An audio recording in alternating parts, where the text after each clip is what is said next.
Bismillahirrahmanirrahim. Assalamu alaikum students. I hope you all are fine at home. I'm Miss Faiza from Behria Model School, PNED Maripur, your social studies teacher. Today we are going to start our second chapter, Climatic Regions of the Muslim World. After this chapter, you will able to know the climatic regions of the Muslim world in detail.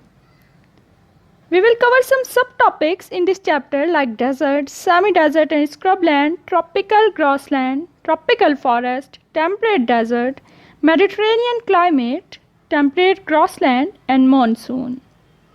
Let's start the topic number 1, desert. Desert यानी कि सहरा.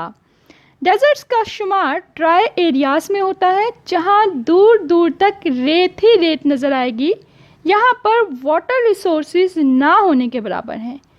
पानी का हुसूल desert में बहुत मुश्किल है. यहाँ के लोगों का इन्हिसार ऑलमोस्ट रेन वाटर पर होता है, लेकिन चूँकि यहाँ बारिश भी बहुत ज़्यादा कम होती है, इसलिए दूसरी सोर्स उनके पास जो वाटर की है वो वेल डिगिंग है, यानी कि कुएँ खोदते हैं और वहाँ से पानी हासिल करते हैं. लेकिन यहाँ पर कुआं खोदना एक मुश्किल काम है और हर जगह से कुआं खोदकर मुनासिब यानी मीठा काबिल इस्तेमाल पानी हासिल करना भी एक नामुमकिन सी चीज़ है. चुनाचे बहुत कम जगहों पर बेहतरीन पानी हासिल किया जाता है और दूर दूर से लोग अपने गुजर बसर के लिए वहाँ से पानी इकट्ठा करते हैं या वहाँ से हासिल करते हैं. यहाँ के टेम्परेचर की बात करें तो मौसम यहाँ का एक्सट्रीम पर रहता है. गर्मियों में बहुत ज़्यादा गर्मी रहती है, जबकि सर्दियों में बहुत ज़्यादा सर्दी रहती है. डेजर्ट में आपको वैल्यूएबल मिनरल्स मिलेंगे. अगर हम मुस्लिम वर्ल्ड का जायज़ा लेते हैं तो तकरीबन 3/4 डेजर्ट्स हमें मुस्लिम वर्ल्ड में नज़र आते हैं. सेकंड टॉपिक हमारा है सेमी डेजर्ट एंड स्क्रबलैंड. हमारे सेमी डेजर्ट, जैसा कि हमें नाम से पता चलता है कि ये मुकम्मल तरीके से तो सहरा नहीं है, लेकिन इसका निस्फ हिस्सा या इसकी जो क्वालिटीज़ हैं वो हमें सहरा से डेजर्ट से मिलती हुई नज़र आती हैं. टेम्परेचर यहाँ पर भी बहुत ज़्यादा एक्सट्रीम में होता है, लेकिन डेजर्ट में ज़्यादा एक्सट्रीम में होता है. यहाँ उसके मुकाबले में कुछ बेहतर होता है. गर्मियों में गर्मी यहाँ पर ज़्यादा होती है. सर्दियों में जो टेम्परेचर है वो बहुत ज़्यादा लो होता है. गर्मियों में यहाँ पर एक क्वालिटी ये पाई जाती है कि सुबह के टाइम पे एक्सट्रीम टेम्परेचर रहेगा, लेकिन यहाँ पर रातें निस्बतन दिन के काफ़ी ठंडी रहती हैं. अगर बारिश की बात की जाए तो बारिश यहाँ पर भी बहुत कम होती है, लेकिन सहरा के मुकाबले में यहाँ बारिश का जो तनासुब है वो कदरे बेहतर है. वेजिटेशन यहाँ पर बहुत ज़्यादा पुअर है. सहरा में आप बिल्कुल कुछ भी नहीं उगा सकते. यहाँ आपको दूर दूर कुछ पौधे, झाड़ियों नुमा पौधे नज़र आएंगे जो कि बहुत ज़्यादा टफ प्लांट्स हैं, जो इंसान के किसी काम के लिए नहीं है. लेकिन वहाँ के लोग, चूँकि उनके पास फैक्ट्रियाँ और कारखाने ये सारी चीज़ें नहीं हैं, तो वो अपने गुजर बसर के लिए जो पेशा इख्तियार करते हैं वो जानवर पालने का है. तो वहाँ पर जो जानवर यानी कि मोस्टली गोट्स एंड शीप्स पाले जाते हैं, तो उनकी खुराक के लिए इन पौधों को इस्तेमाल किया जाता है. थर्ड हमारे पास आता है ट्रॉपिकल ग्रासलैंड. ट्रॉपिकल ग्रासलैंड आपको डेजर्ट और ट्रॉपिकल फॉरेस्ट के दरमियान में मिलेगा. यहाँ बारिश जो है वो कदरे बेहतर होती है, यानी कि पर ईयर अगर हम इसको देखें तो 500 से 1500 मिलीमीटर यानी 500 to 1500 मिलीमीटर आपकी बारिश यहाँ पर रिकॉर्ड की जाती है, जो कि अप्रैल से सितंबर के दरमियान के माह में पाई जाती है. यहाँ दूर दूर आपको कुछ दरख्त नज़र आएंगे जो स्कैटर्ड हैं, फैले हुए हैं, एक साथ झुंड की सूरत में मौजूद नहीं हैं. और लॉन्ग ग्रास नज़र आएगी, घास नज़र आएगी, जो कि गर्मी की वजह से या फिर टेम्परेचर की वजह से ब्राउन कलर में चेंज हो चुकी होगी, यानी कि ग्रीन ग्रास आपको कम नज़र आएगी, यहाँ ब्राउन ग्रास आपको ज़्यादा नज़र आएगी. यहाँ की एक पॉजिटिव चीज़ ये है कि यहाँ पर लंबी घास की वजह से और यहाँ के क्लाइमेट की वजह से यहाँ पर आपको गेम एनिमल्स बहुत ज़्यादा मिलेंगे, लाइक लायन, टाइगर, जेब्रा, इस तरह के एनिमल्स आपको बहुत ज़्यादा मिलेंगे. तो ये टूरिस्ट के ख़ास अट्रैक्शन है. टूरिस्ट में ज़्यादा टूरिस्ट वो शामिल हैं जो कि शिकार का शौक़ रखते हैं, वो इस तरह के इलाकों का रुख करते हैं. नंबर 4 पर हमारे पास है ट्रॉपिकल फॉरेस्ट.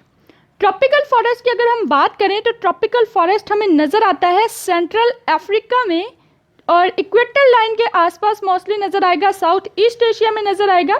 यहाँ पर बारिश बहुत बेहतरीन होती है, यानी 1800 to 2500 millimetre per year record की जाती है। टेम्परेचर यहाँ का पूरा साल मॉडरेट रहता है, यानी कि 20 to 30 डिग्री के दरमियान रहता है। यहाँ पर जो दरख्त पाए जाते हैं वो लॉन्ग ट्रीज़ हैं, लॉन्ग स्टेम मौजूद होते हैं उनके, और ऊपर से वो बहुत ज़्यादा मिली हुई होती हैं, यानी कि झुंड की सूरत में ये दरख्त मौजूद होते हैं, घने जंगलात मौजूद होते हैं जो कि ऊपर से एक दूसरे के साथ मिलकर एक शेड बना देते हैं। अक्सर जगह यहाँ पर ऐसे पाई जाती हैं जिससे सन रेजेस अंदर दाखिल नहीं हो सकती और दिन के वक्त भी वहाँ पर अंधेरे का समा रहता है या फिर डार्कनेस रहती है। यहाँ आपको मुख्तलिफ इक़साम के बर्ड्स, मंकीज़ और लेज़र्ड्स मिलेंगे। इसके अलावा डिफरेंट इंसेक्ट्स मौजूद है जो कि इंसानी सेहत के लिए मुज़र कंसिडर किए जाते हैं, जिसे ये समझा जाता है कि मलेरिया कॉज करने के लिए यहाँ पर इंसेक्ट्स मौजूद होते हैं। यहाँ से हासिल की जाने वाली लकड़ी इंतहाई एक्सपेंसिव है, जिसे फर्नीचर बनाने के लिए इस्तेमाल किया जाता है। ये जंगलात बड़ी मिकदार में ऑक्सीजन फ्राहम करते हैं और कार्बन डाइऑक्साइड एब्जॉर्ब करते हैं।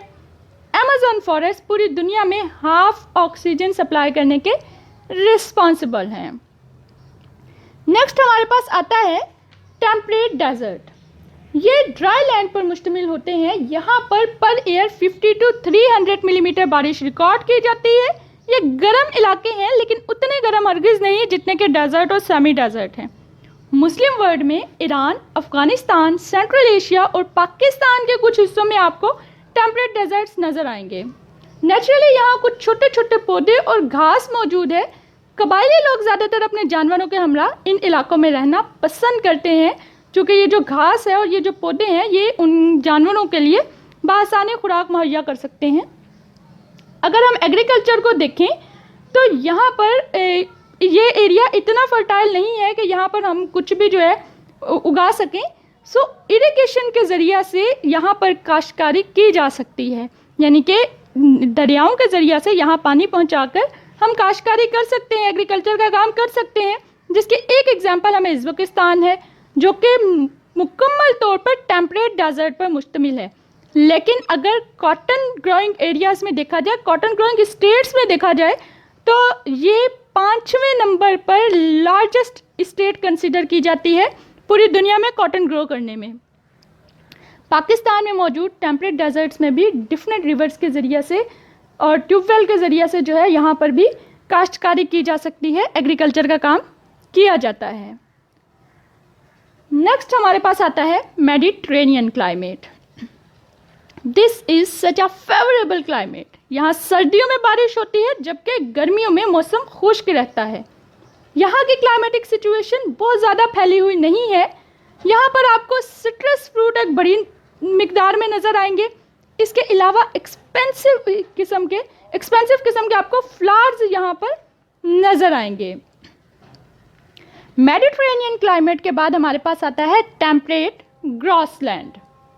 ये बहुत ज़्यादा गर्म नहीं होते।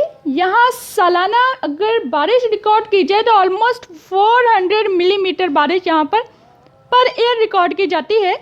नेचुरली यहाँ पर लॉन्ग ग्रास और कुछ झाड़ियों नुमा पौधे मौजूद होते हैं, जिन्हें लोग काश्तकारी के लिए क्लियर कर देते हैं और इन जगहों पर जो नेचुरल प्लांटेशन होती है, नेचुरल वेजिटेशन होती है, उसे क्लियर करके एग्रीकल्चर का काम करते हैं।